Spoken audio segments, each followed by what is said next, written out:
All right, Herle Burly-ites, a pod subject today I've wanted to dig into for quite a while now. It both fascinates and troubles the hell out of me, if I'm being honest. Writ large, we're going to explore the current state of the U.S. Republican Party. How did it come to be that Donald Trump, walking straight off celebrity television, could effect such a complete takeover of the party? With me to do that is a conservative politico who's not only had a front row seat to it all after initially supporting Trump, he's become a loud and leading voice in opposition to him. A NeverTrumper conservative.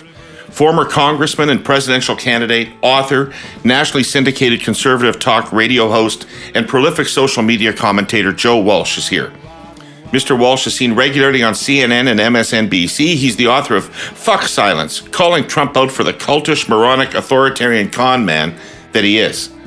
And he's the host of the White Flag podcast, in which Joe surrenders the urge to fight and has conversations that aim to find common ground with guests who have vastly different viewpoints from his own. Joe, it is a real treat for me for you to be on the Herle Burly today. Thanks for making the time. Right back at you. It's awesome to be with you, my friend. Great. You're from the Chicago area. Born and raised, suburban Chicago. Did I read somewhere that you play hockey? No, I've never played hockey, and I never really learned how to even skate. How horrible is that? Right. Do you have a favorite Blackhawk of all time? I'd have to say Bobby Hull. Yes. There you go. Well, why not? Of course. The choice. So, you know what I want to talk about, but I want to just get a little bit of sense of you first, if I could. So you, after university, you became a social worker. Yeah. Right? What inspired you to go into politics from that? I've always, I'm my mother's child. I come from a big old Irish Catholic family, 7 boys, 2 girls. My mom was a historian, loved politics, was very involved with Nixon back in the day, long time ago. So she gave me her love of politics. I've always been interested in impacting life. And politics has always been a part of that. It's why I became a social worker and a teacher as well. Right. I've never been driven by money. I've always kind of been cause driven. Although money is not bad. Money, I wish I were a bit more driven by money. I know. For the record, yes. I got elected to Congress, my friend, and there were 435 members of Congress, and yours truly was voted the poorest member of Congress. Right. Well, you just didn't stay there long enough. I didn't stay there long enough. Yes. So now you may have given me a hint of it with your mother being involved with Nixon, but when you chose politics, why did you choose the Republican Party? When you signed up, what did the Republican Party represent to you? So I've always been, my politics from a very early age has always been kind of libertarian. Generally, the philosophy that I think started this country, America, which is a very limited government. We get to, and the people go out and make money and take care of each other. And government's important, but government's limited. So I've always had that philosophy. I've always feared a bigger government. I've always believed fervently in individual rights. On paper, when I was a younger man, the Republican Party generally stood for a more limited government. Mm-hmm. But boy, they don't anymore. Right. And that had been evolving in the sense that the Reagan era of the Republican Party was much more committed to small government other than defense than say, Nixon was. Nixon established the Environmental Protection Agency, for example. Bingo. So that was a different era of republicanism than the Reagan era. Yeah. Right. Great point. And again, the very simplified version, and this is when I teach this shit. We've got problems in America. We have only 2 parties in America. Generally, the 2 parties. Democrats have looked more toward government to solve those problems. Republicans have looked elsewhere. That's historically been the dividing line throughout my life until the era of Trump. But as you said, David, it has been changing. Okay. So let's just jump right to the present day, because I'm way out of my depth here Joe, and because something's happened I really don't understand. And the Trump takeover of the Republican Party, a non-event recently really startled me, and that was the Nevada primary, which, since it's meaningless, Trump didn't bother to be on the ballot. But Haley was on the ballot. And she got beat 2-1 by none of the above. Yeah. 50,000 people in Nevada cast a ballot against her, made a point of casting a ballot against her. And I thought, wow, these people really want Trump. Yeah. Right? And Politico said, Donald Trump long ago bent the Republican Party to his will, but seldom has the sheer sweep of the former president's dominance been laid bare more clearly than this week. In one 72-hour span, Trump led the charge to crush a painstakingly negotiated border security deal in Congress, pushed the Republican National Committee chair to the exits, and in Nevada embarrassed his last remaining rival in the presidential primary. So my fundamental question, Joe, is how did a guy come off celebrity television, be surrounded by nobody credible in the party, bring along a bunch of C-listers and grifters, break every political rule, violate core Republican principles, and turn that party into a cult of personality? Where would you begin that story? Well, you're right. The question is, how did he so easily take over one of America's two political parties? And he did. How did he turn it into a cult? And how did he so easily become the cult leader? I'd give you two answers. And I was saying this way before Trump. Our politics in this country is fucking broken. Our political system is broken. America is going through a revolutionary period politically. Both parties suck. We need more than two parties. The way we elect people, the way we elect our president, in my lifetime, a Republican will never win the popular vote in this country. We need to reform the Electoral College. Our system's broken, and the average American for a while now has felt disconnected to our broken political system. You combine that with the fact that the average Republican voter is a middle-aged, older white guy. And these middle-aged, older white folk have felt for a while that this fucking country and the world is changing like that, man. Man, it used to be when I was a kid, there were two, you're right, there, men were men and women were women, and men married women and women married men, and you had to come into the country legally, and there were only two genders, and you could say Merry Christmas, and the plant was right there in town, and now I go on and on and on. The average Republican white voter saw their world changing in a nanosecond. And they were ignored. The Republican Party establishment, Mitt Romney, John McCain, all the rest, ignored these voters. And then, and I've apologized for this, Tea Party people like me, conservatives like me, got them fucking pissed off. We inflamed them. And it's still going on today. We went after their fears and tried to get them angry about how quickly life was changing. So we created the climate where a demagogue like Donald Trump 8-9 years ago could come down that escalator and say, I'm going to build a fucking wall and keep brown and black people out. And all he had to do was say that, and boom, they were off to the races. We all created it. Right. You sort of alluded to two things there, and people debate these ideas about which is more important: economic collapse in the middle class or the working class, the deindustrialization of America, or culture. Yeah. What do you think? How would you weight those things in terms of their influence? I come from their world. I mean, I come from the world these folks live in. These used to be my friends, my voters, my supporters, my followers. I was MAGA. I mean, I voted for Trump in 2016. I still engage with them every day. It's much more cultural. It's much more cultural. They've got this vision of a 1954 America where the country is mostly white, the country is mostly Christian. Life is, again, simple. Men, men, women, women. It's just, we celebrated Christmas openly and proudly. I could go on and on. It's more cultural with these folks. And I never demean these people because I was one of them. And I think generally they mean well. They do. And people like Trump and Tucker Carlson and all these other jagoffs have fed them bullshit.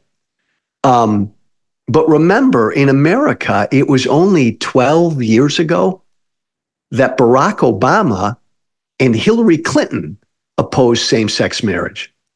So like shit's changed really, really quickly, and they don't understand the change, but it's mostly cultural. Right. So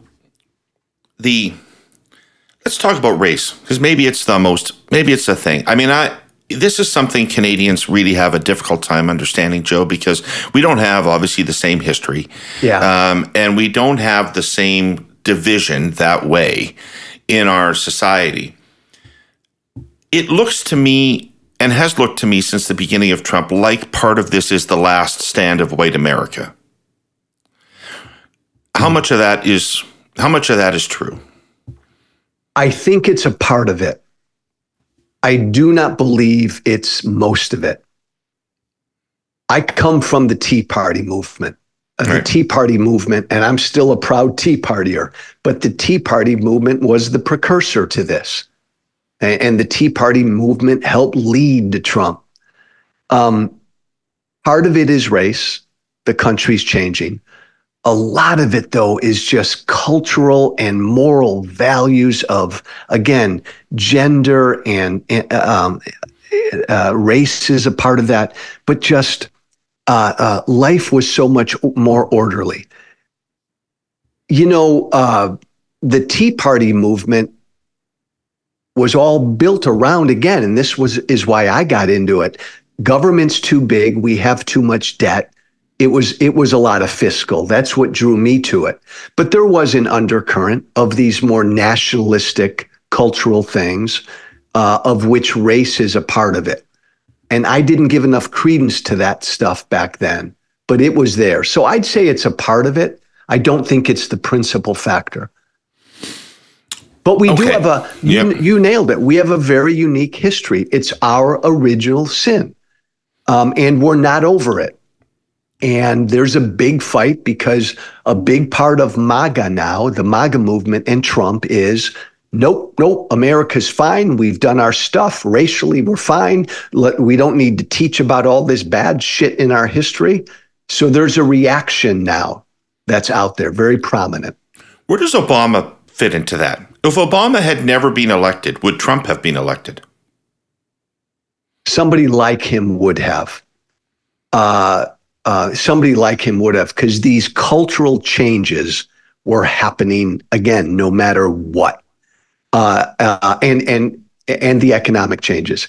Remember, the Tea Party movement started before Obama. The Tea Party movement started when George W. Bush was president and we were bailing out all the banks and spending all the money. There's no doubt, though, and I cannot tell a lie, Obama helped really accelerate it.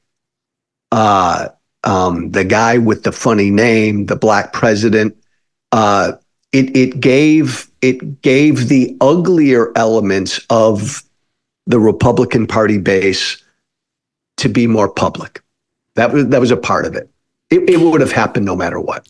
David Axelrod says that every president is elected as a reaction against what people didn't like about the previous president. Generally, we've tended to do that. We tend to elect the person that we did, the opposite of what we just had. Yeah. Especially since, the 22nd Amendment, no president can serve more than 2 terms.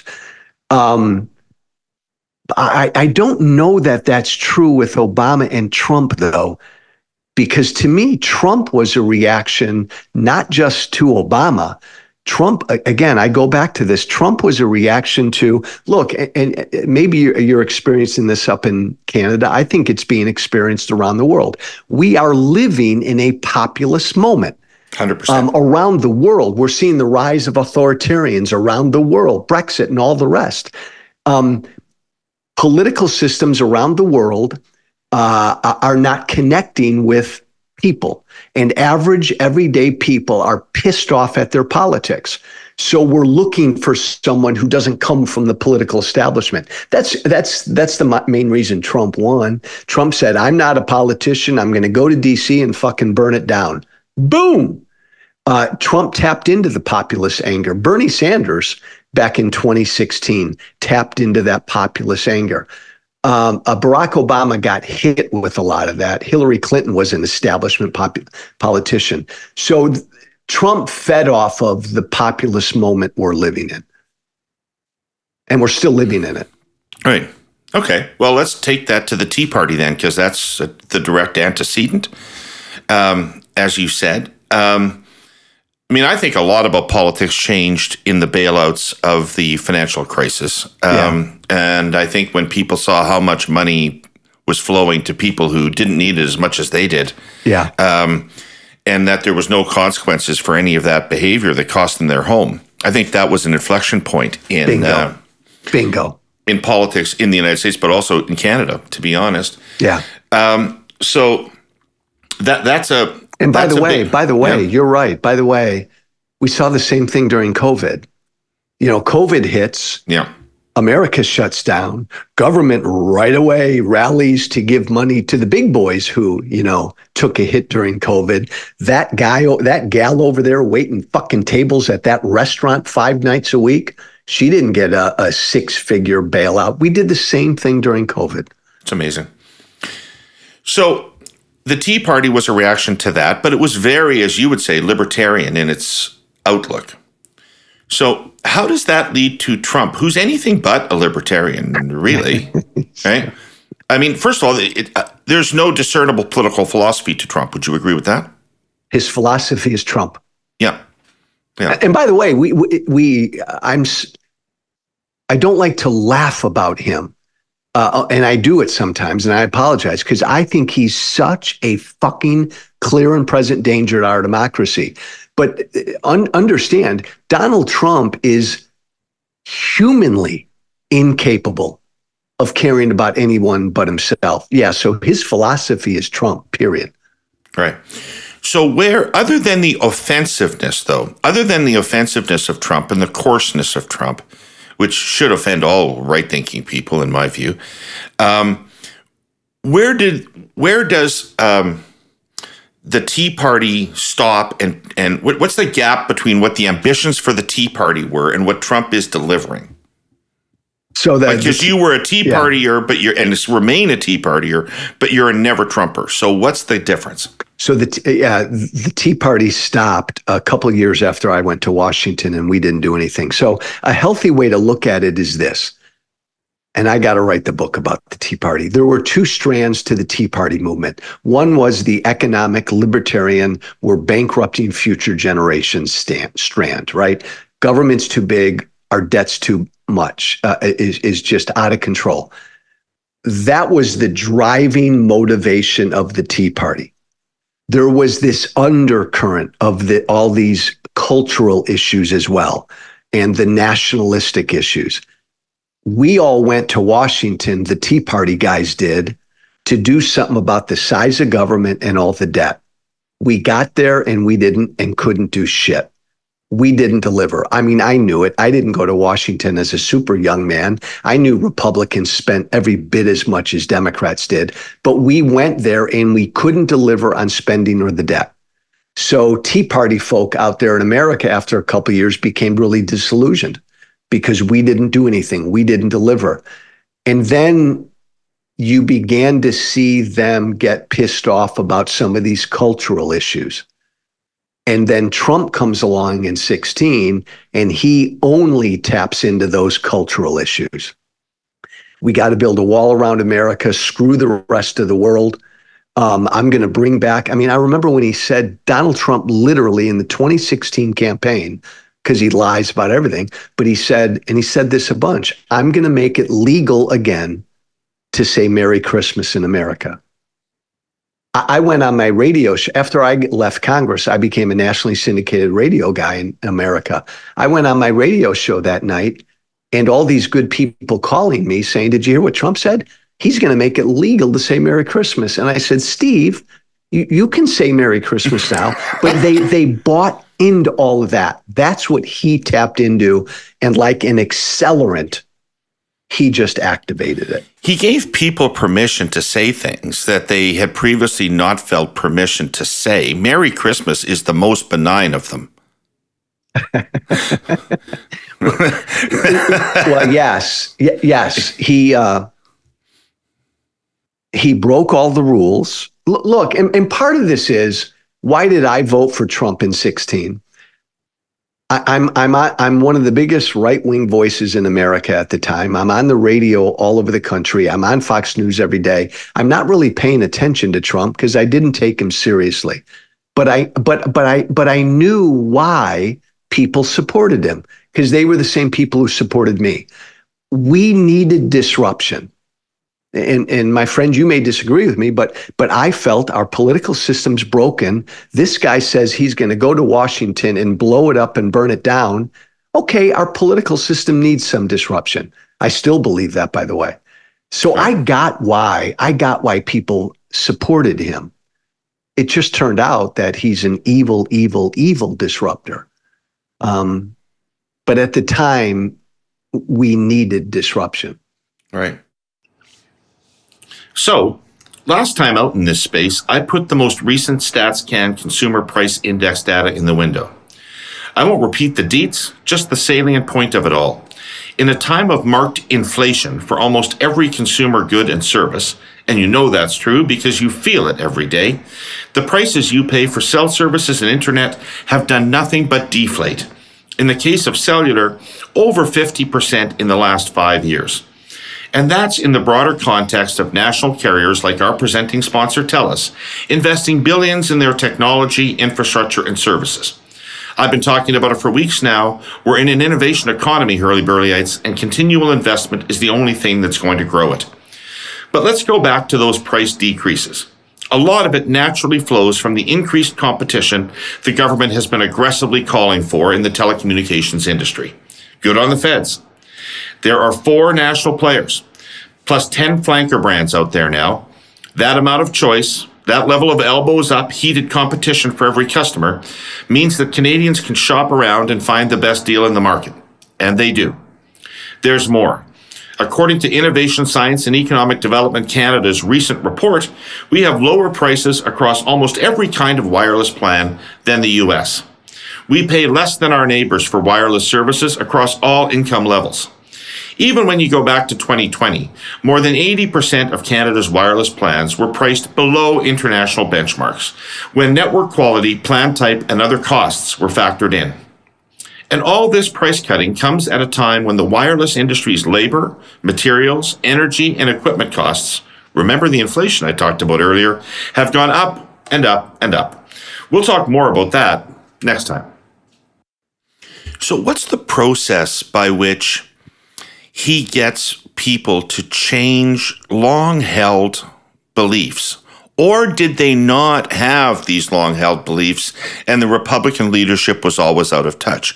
Let's just take foreign policy for an example, because for people that don't live in the United States, this is a big fucking issue, right? Like, we rely on NATO. We think NATO is important, right?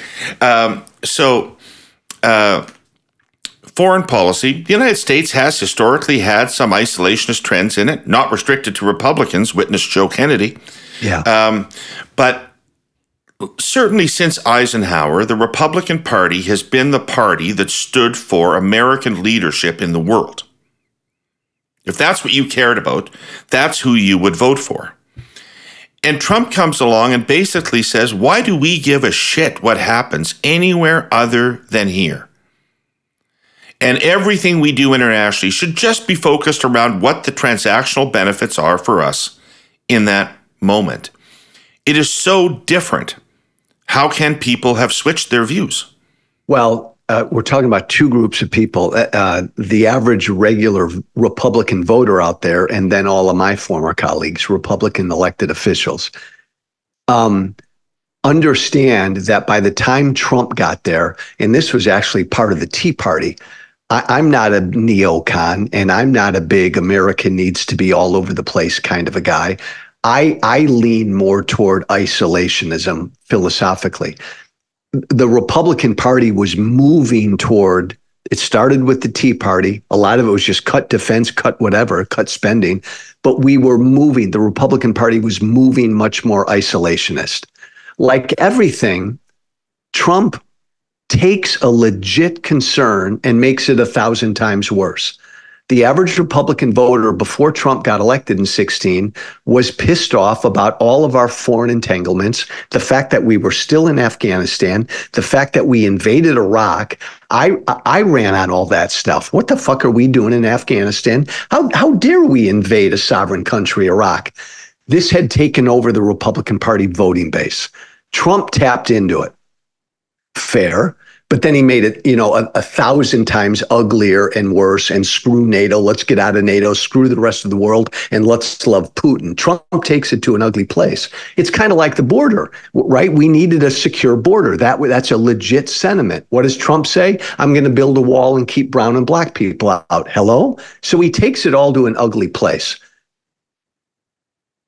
Republican elected officials just want to get elected. And they saw where their voting base was moving. They saw how Trump succeeded with it.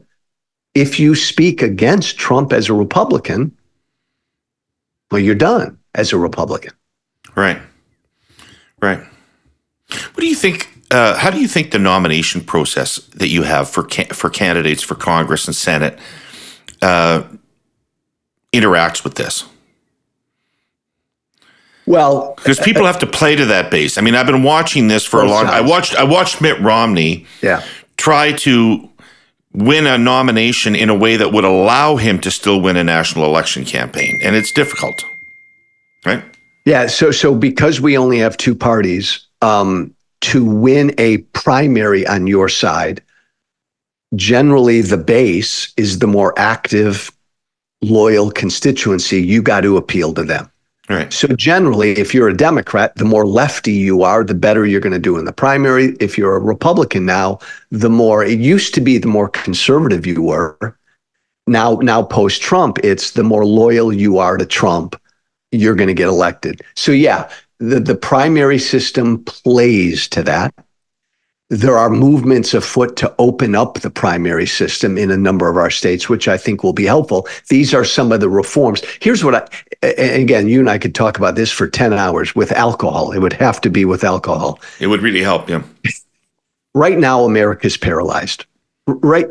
This is my theme whenever I speak publicly. We are paralyzed with Biden, Trump. End of story. I don't care if we don't like it. Fuck it. It's Biden or Trump. And for the next 9 months, this will paralyze this country. After this election, no matter who wins, you are going to see major reforms, and you're going to see a major soul searching going on in both parties. It's going to be a field day after this election.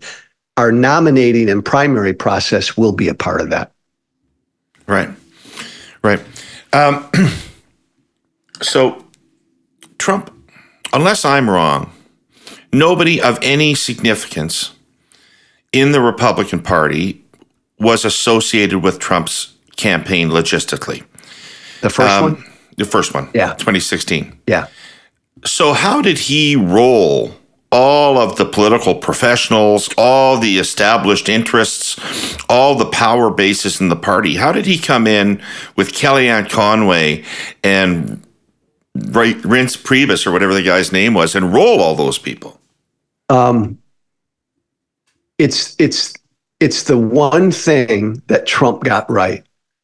He instinctively knew how fucking weak and cowardly the Republican Party was. He knew how easy it would be to overtake. Here's what happened. So in that campaign in 2016, I'll never forget the very first debate they had. Remember all 17 of them, Jeb Bush and Rand Paul and Marco Rubio, blah, blah, blah, and there's Trump. The very first time the country sees Donald Trump on a stage with all these Republican governors and senators, and he fucking kicks their ass. And he says all his stupid shit. He says all his crazy ass shit. He says all his lies. He doesn't talk like any of the other ones. And all the other ones are talking like your typical politicians.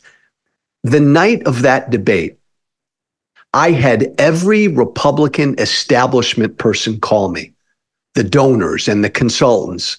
And they said, Joe, can you believe this shit? What a fucking joke Trump is. They were laughing at him.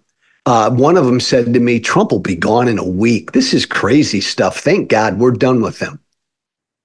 The night of that debate, I'm holding a live town hall with my radio audience, Republican base voters.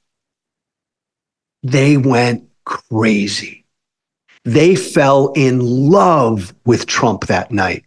Finally, somebody talking about securing the fucking border. I love it. Somebody finally is going to do something about crime. Finally, the dichotomy in the way the establishment first reacted to Trump and the way Republican base voters did was night and day. I went to bed that night convinced he was going to win. How did Trump do it so easily? These guys, the Republican Party establishment, was so fucking out of touch. They didn't know where their own voters were. And it goes to what you and I talked about a few moments ago.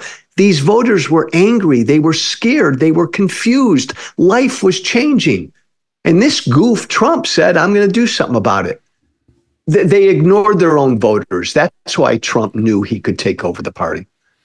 Right. So what you're saying is that the George W. Bush era Republicans missed the mark with their own voters and helped create the circumstances in which this would happen. Fuck yes, Jeb Bush, right?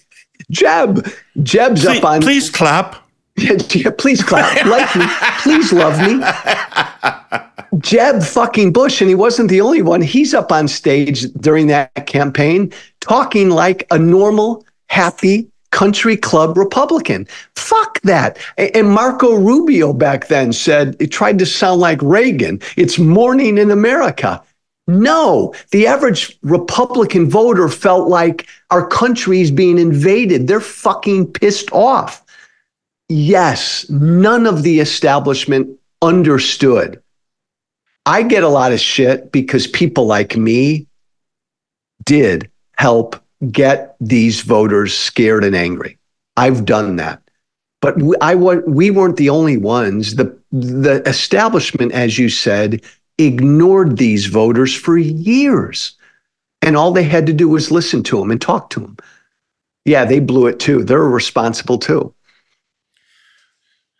With the odd exception, things in business tend to get better, to advance. People might talk about the days when cars were self-repairable contraptions with a motor, carburetors, and a drivetrain, but the modern versions, the ones with covers over the engine and CPUs and computer diagnostic ports, are by just about any measure far better. Notice how rust-proofing and muffler shops have largely disappeared. So it is with trains. They might look much the same, but they are leaner, packed with tech, safer, smoother, and much better for the environment. I've talked about that here before.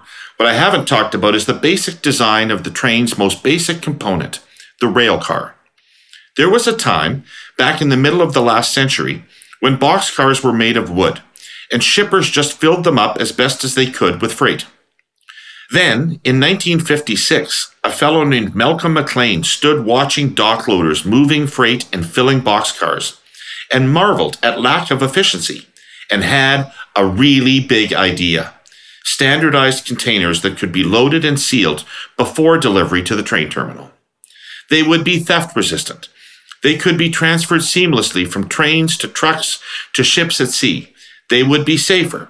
They would take less work to move around. And from the moment the first container shipment was delivered that year, transportation changed profoundly. Today, Malcolm McLean's invention utterly dominates transport.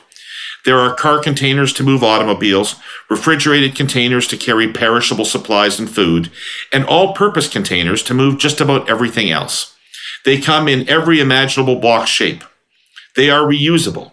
They are durable. They are interchangeable. They simplify supply chains. Shippers can track them in real time. And they move the economy. CN, our sponsor, has about 8,000 modern containers in its fleet. It's a long way from the days of dumping cargo in wooden boxcars. Oh, one other thing. CN's container-laden freight trains leave the station and arrive on time. Shipping has never been more reliable. So do you know the book What's the Matter with Kansas? Yeah. Right. So What's the Matter with Kansas postulates that Republicans for years won elections in the heartland despite policies that weren't particularly good for those people because they won on cultural issues. Yeah. Right? Guns, religion, etc. Right? So ultimately, again, back to the original question, what broke the back of the Republican Party more? Those continuing economic policies that were anti-working people, or the fact that they didn't keep up with the cultural change in their own population? Because they were supposedly the experts at exploiting cultural grievances. I think it was mostly culturally driven. Is that what you're asking? Yeah. I think the change in the party has mostly been culturally driven because a lot of these voters believe that on economic policy, neither party really took care of them. As we became a more global market, and it's not 1954 where the local plant is in town where everybody works. Now that stuff's being made in China, and neither party seemed to do anything about that. Then it just became year after year of resentment about cultural issues. And I think that's still primarily where the base of the party has moved. It's primarily now an angry base culturally about where America's at. You know, a bunch of big thinkers in places like the Wall Street Journal and the New York Times and stuff really thought it was very courageous of Bill Clinton to go into union halls in 1992 and say, those jobs are gone and they're not coming back. And we have to prepare for a new future. And everybody who's in the establishment applauded Bill Clinton's courage in telling people the truth. But presumably people reacted differently to that than the Wall Street Journal did. Yes. But then years later along comes Trump, and Trump says, I'm going to bring those jobs back. Exactly, which is what they've been waiting for somebody to say. Yes, but he's not. Like a lot of that was all bullshit. I'm going to bring these coal jobs back. Hello? You're going to bring coal back? And he went on and said that. So he did feed them a lot of... This goes to partly the populist moment we're living in. We've moved into a giant world kind of market thing. Every country individually is impacted by this. And the average voter doesn't feel like their government's doing anything to help them transition to this new world. Right. So in terms of the changes that these white men are facing, middle-aged white men are facing, what is it really that is bugging them? So you mentioned, you mentioned same-sex marriage and how Obama, absolutely. So in 1968, it was illegal to be a homosexual in Canada, right? In the year 2000, I worked with a liberal government on a definition of marriage that defined it as a union between a man and a woman. Yeah. By 2005, same-sex marriage was legal in Canada. And now, of course, there's a big debate about transgender people and particularly transgender children and all that. So this is a debate that's moving fast for people. So I get that one. But what else is there? By the way, my machine just told me that Andrew Yang wants to connect. Should I do that? Oh, God. Am I being recorded right now? I'll take the fifth. I won't answer that. Don't return that call. It's such a great question. It's like a lot of it, like life is passing them by. They need somebody to blame. They feel like, and there's some legitimacy to all this. Their individual rights are under attack. They're taking away my guns. They're taking away my speech. They're telling me what I can and cannot say.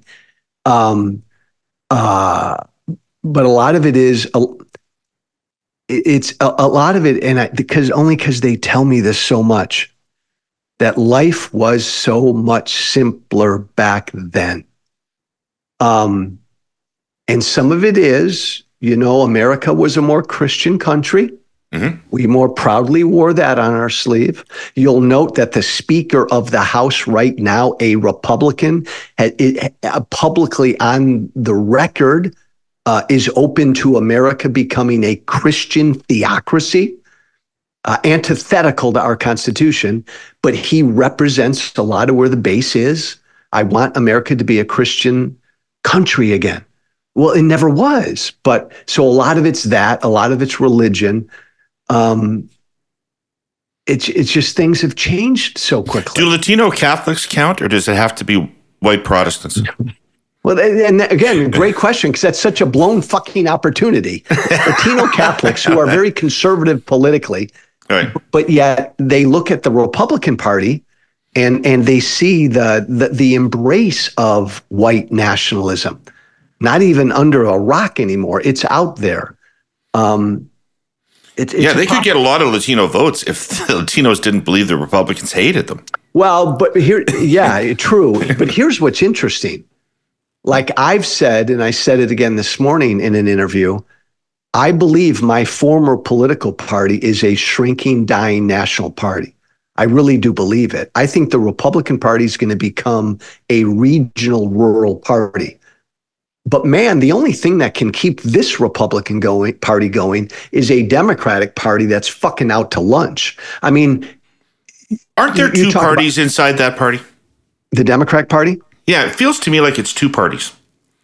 Well, I don't know. Hard left progressive, the AOC wing, and then what you would call the Biden wing. Yeah, here's what I do know. That may be an apt description of it. Because the Republican Party is so batshit crazy and has become anti-democracy. As a country, we haven't really had to examine the Democratic Party's problems because the Republicans are like right there, the threat. And the Democrats haven't had to examine their own problems. They've got issues. They're no longer relating to working class people. Voters without a college degree in America now are moving more Republican. Democrats are grabbing the wealthy, college-educated suburban people now. Same phenomenon here in Canada. Interesting. Same phenomenon here in Canada. The progressive parties are losing badly among the working class vote. Because what I get, you get this too, what I get all the time talking to these people for the last 5 years, these working class voters who don't really like either party, they all say the same thing to me. Joe, the Republican Party, a bunch of assholes, but the Democratic Party, they're a bunch of elite snobs who don't understand me. Right. And a lot of those people will vote for the asshole. They're largely right about that too. I agree completely.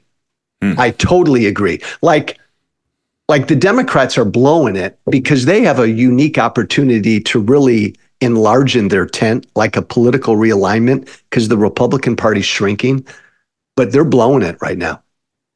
Right. Media. You're part of the new media world. Yeah. Right? As am I, in a way. And faster here in Canada, I think, than in the United States. But mainstream media is disappearing as an influential force. Yeah. And mainstream media played a significant check on extremes in society, I think, because it really controlled what people were exposed to in terms of ideas. and they told us what was sort of the right things to think about, if not what to think, at least what to think about. And now there's none of that anymore. What role do you think that played in the rise of Trump and the inability of the Republican Party to control that? Oh, I think it played a big role. I think it's played a big role in how fucked up our politics are, but there's no answer to it. Or at least in America, there's no governmental answer to it. And I don't want there to be. I believe in the marketplace, a marketplace of media sources. I know there was the day way back. There's no money in it anymore, though.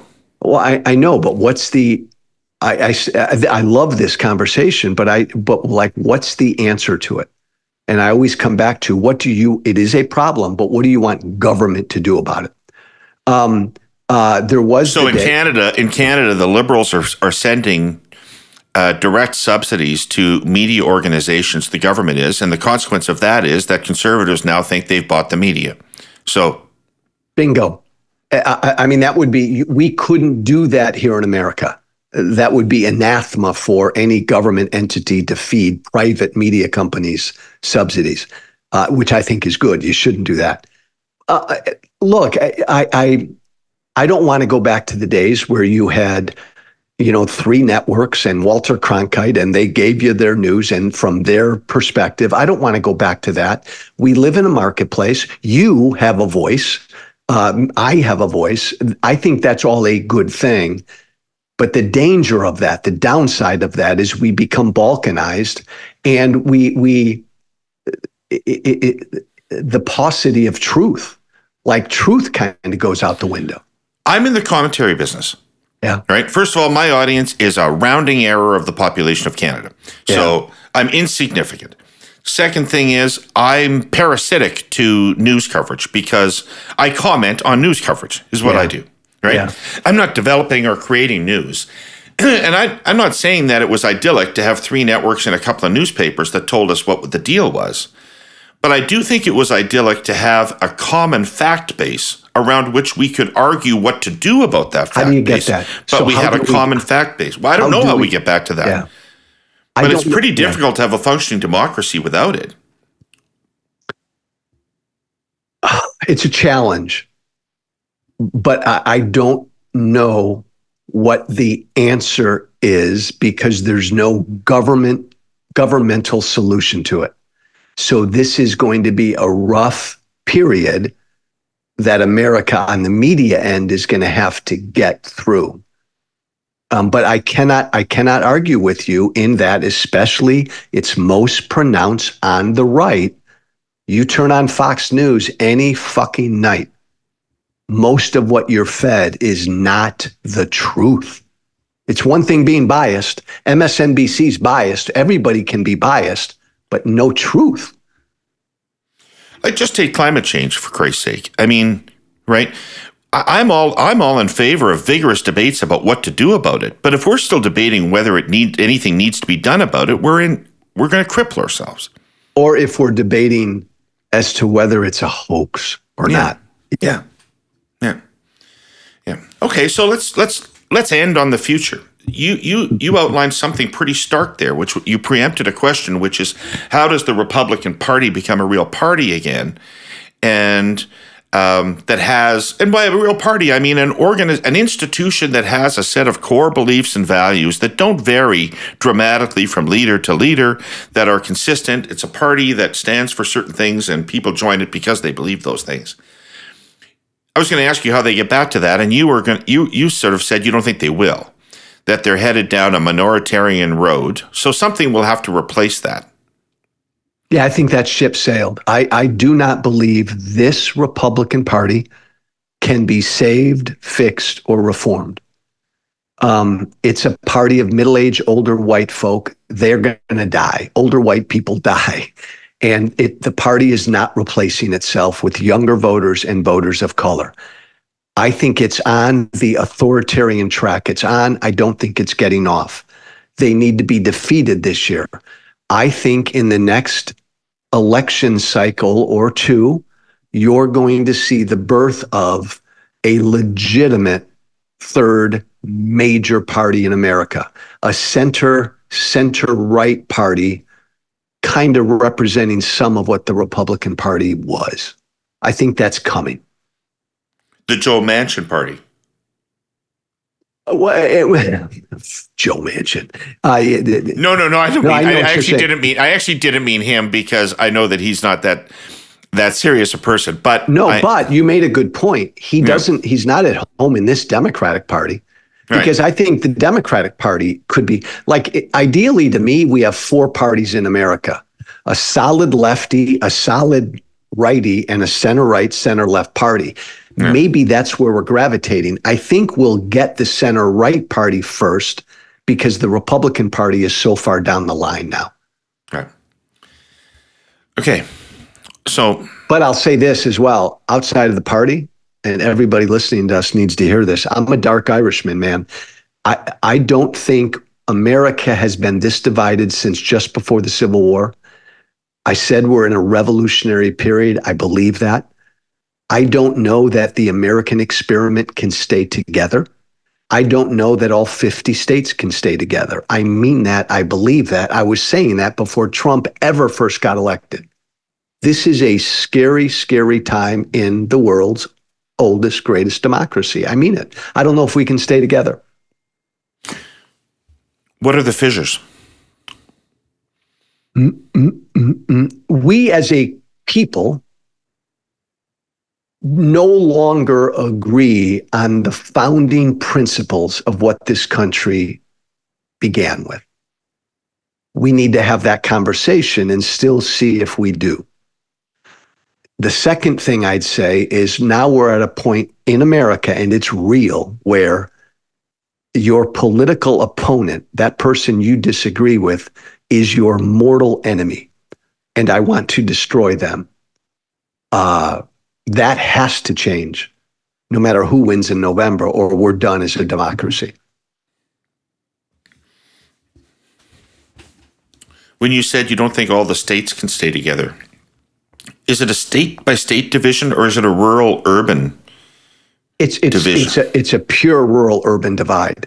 The problem is structurally we are 50 states. And I think a lot of the rest of the world never appreciates the fact that we're so big, and I don't think the rest of the world understands our concept of federalism.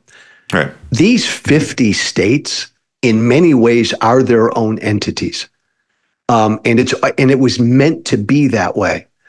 But I do it like this: if you were starting the United States from scratch today, take our entire landmass as it is, and you were starting a new country today, I think there's no way you make us one country. I think you'd carve us up into 4 or 5 or 6 regional countries. It is an urban-rural divide, which makes it tough, right? I come from Illinois, outside of Chicago. Chicago's as Democrat as you can get it. Illinois is a blue state because of it, right? How crazy. But you go 60 miles south of Chicago, the rest of Illinois is a rural red state. So I don't know how it would be carved up. But the point is, because we have 50 states, I think still in my lifetime, you could easily see a serious effort by a state to say, I'm done. I hope we don't get there. Right. Right. A question that I get asked a lot by Canadians is whether Americans factor in the significance of the consequences of their choices outside of their borders at all. So, most of my life, I have sort of blanched a little bit at the boisterous American exceptionalism that I've heard out of America. But nonetheless, I've believed in American exceptionalism myself. And, we look at a world now in which China is a rising power, in which India is a rising power and a wild card, in which Putin has expansionist ambitions, and the United States is more important than ever. I had on this show the ambassador to Canada from Germany. Yeah. And we were talking about whether, if the United States withdrew, whether Europe could step up. And she said, well, he could step up, but it can't replace the United States. She said the United States is the world's indispensable nation. Okay? It's the German government. The United States is the world's indispensable nation. Do people understand that when they're voting? I'd say less than half of the American people understand that. Look, I think America is exceptional. I still think it's the only country in the history of the world founded upon an idea. But here's the flip of that, and I know you know this, compared to your brothers and sisters in Canada and folks in the rest of the Western world, we're the most ignorant. Americans are the most ignorant about the world around them. Poll after poll shows this. And I think it's the privilege of being large. It's not bad people. You're just the privilege of being big. That's all. Big and maybe too wealthy and having too much. We've grown soft and lazy, and we've lost we're not as informed as we need to be. So I think there's an ignorance among the American people about the rest of the world that has helped lead to this isolationist moment, which is let's just extract ourselves from the rest of the world. There is an isolationism going on now, and it's a big thing. Trump's obviously personifies that, but it's not only Trump. So no, to answer your question, there's not at all an appreciation of the role we should play. I'd say part of that is we've made a lot of fucking mistakes. And the war in Iraq way back when was a big, big mistake. And because we're not dealing with shit at home, it's an easy thing for Americans to think, look at all the money we're spending over there. Look at, we still have troops over there. It's an easy thing to attack because of how angry people are here about what's going on. Yeah, Iraq really was an historic mistake. Totally. You know, as bad as Trump is, W actually gives him a run for his money, doesn't he, as a bad president? That mistake alone in the history of this country may be one of the biggest. So I'm not going to fight you over that. Now I will say, I will just say, and W did a number of other things I didn't like. I think he's basically a decent guy. That's what everybody says. That's what everybody says. But you won't convince me about that in Cheney, though. I'm not going to try to. But understand, like, and Trump reacted to this, but I come from this, and a lot of people do. I despised what Dick Cheney and W did. That was the antithesis of what I felt, and a lot of us felt that way and ran for office because of that. But we always every discussion and comparison of Donald Trump with anybody else has to be girded by the fact that in the long history of this country, only one president lost an election and then refused to participate in the peaceful transfer of power and tried to overthrow that election. Joe Biden, if he loses in November, won't do that. George W. Bush never would have done that. Barack Obama never would have done that. Only Trump. 100%. Okay, last question. Biden going to be the candidate? Yeah. Come on. Come on. That can't be the fucking answer. I'm looking for a different answer. Last Thursday was an inflection point. He's finished after last Thursday. Unless Joe Biden says I'm not doing it, he will be the candidate. There will be no move to push him aside. That's not how this works. I will say that I agree with what you said. Last week was a disaster for him. If he doesn't show the American people that he's up to this, he's going to lose to a psychopath. He'll lose. That will be his legacy. Yeah. Biden's got one issue, his age. And if he doesn't take it on head on, he'll lose to Trump. How do you take it on? It's a truth. Well, okay. I agree. So here's the deal. The only way you take it on, and only Biden can do this, no campaign spokesman. Joe Biden's got to get the fuck out there every day. He's got to look the American people in the fucking eye every day and say, you know what? I'm 81 fucking years old and it sucks. And you know what? I forget shit. I forget names. I forget dates. I need a nap every day. Some days I need two. I've slowed down. He should have fun with it. He should embrace it. He should say, but look at all the shit we've accomplished. And you know what? I'm going to be another year older, but and I'm going to make more mistakes, but we got more to do, blah, blah, blah, blah, blah. He's got to embrace his age with humor and honesty and not ignore it. You're right, man. If he ignores it, he's done. Yeah. Listen, I've taken up so much of your time. You got to get back to your own work. Thanks for this chat. It was really interesting, really informative. I've enjoyed this. You are the best. Thank you, Canada. All right, Canada, there's a little...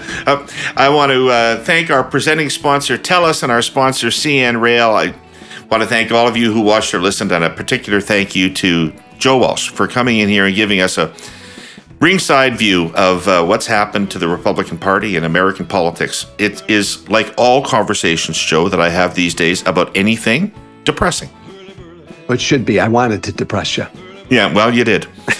All right, brother. Take care. Thank you, my Hope friend. our paths cross again. Thanks. Thanks.